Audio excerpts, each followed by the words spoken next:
মৌলভীবাজারের বন্যার পানি নামতে শুরু করলেও কমেনি ভোগান্তি। সাম্প্রতিক বন্যায় ক্ষতিগ্রস্ত হয়েছে জেলার বিভিন্ন সড়ক ও সেতু কালভার্ট, ভাঙা রাস্তাঘাট, কাদা এবং চলাচলের অনুপযোগী যোগাযোগ ব্যবস্থায় বেড়েছে মানুষের দুর্ভোগ।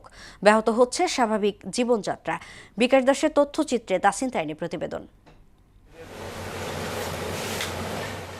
অতি ভারী ও পাহাড়ি ঢলের সৃষ্ট বন্যার পানি কমতে শুরু করেছে মৌলভীবাজারে। পানি কমার সঙ্গে সঙ্গে দৃশ্যমান হচ্ছে ক্ষয়ক্ষতির চিত্র। মনু ও ধলাই নদীর ভাঙনে বন্যা পরিস্থিতির সৃষ্টি হয় জেলার কমলগঞ্জ, রাজনগর, কুলাউড়া ও সদর উপজেলায়। বন্যায় ক্ষতিগ্রস্ত হয়েছে জেলার অভ্যন্তরীণ, আঞ্চলিক ও গ্রামীণ সড়ক।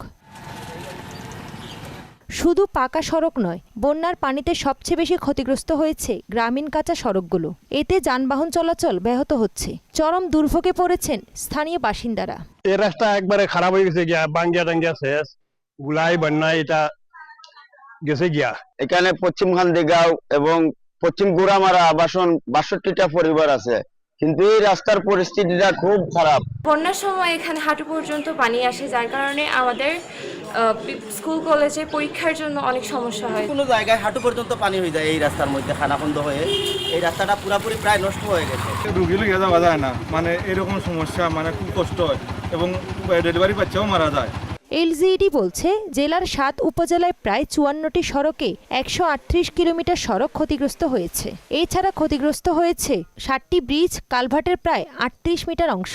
ঊর্ধ্বতন কর্তৃপক্ষকে জানাচ্ছি এবং আমাদের এটা একটা ক্ষয়ক্ষতি গাইডাস একটা সফটওয়্যার আছে, যেটা আমরা প্রতিনিয়ত আমাদের উপজেলা প্রকৌশলীগণ ক্ষয়ক্ষতির পরিমাণ এখানে ইনপুট দিলে আমরা একটা সদর দপ্তর সহ সবাই দেখতে পারে এবং আমাদের ঊর্ধ্বতন কর্তৃপক্ষ আশা করা যায় এই ক্ষয়ক্ষতি দেখে আমাদেরকে বরাদ্দ প্রদান করলে আমরা এটা দ্রুতই ব্যবস্থা গ্রহণ করবো ইনশাআল্লাহ।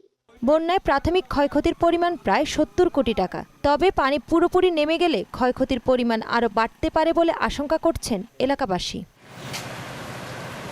তাহসিন তারিন, মোহনা সংবাদ।